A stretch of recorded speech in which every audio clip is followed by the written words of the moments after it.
बाबा साहब के विषय में हम जब सोचते हैं, हम में से बहुत कम लोगों को मालूम होगा कि बाबा साहब को मंत्रिपरिषद से इस्तीफा देने की नौबत क्यों आई।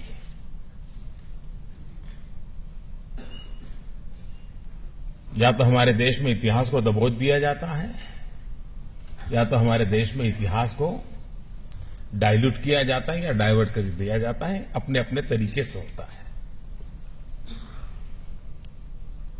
हिंदू कोड बिल बाबा साहब की अध्यक्षता में इस काम चल रहा था और उस समय प्रारंभ में शासन के सभी मुखिया वगैरह सब इस बात में साथ दे रहे थे।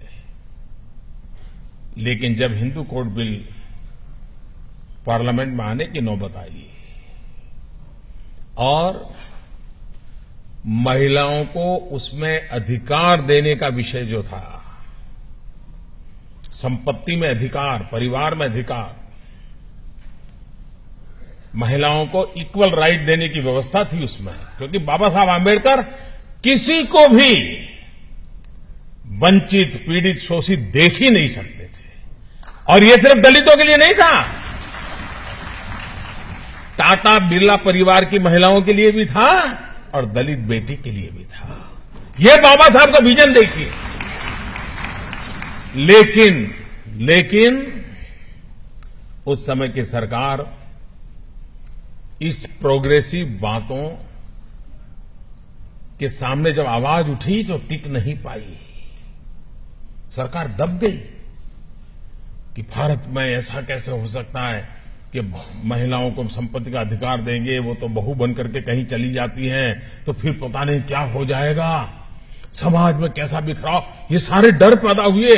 50 प्रकार के लोगों ने अपना भय व्यक्त किया। ऐसे समय बाबा साहब को लगा कि अगर भारत की नारी को हक नहीं मिलता है तो फिर उस सरकार का बाबा साहब हिस्सा भी नहीं बन सकते, और उन्होंने सरकार छोड़ दी थी।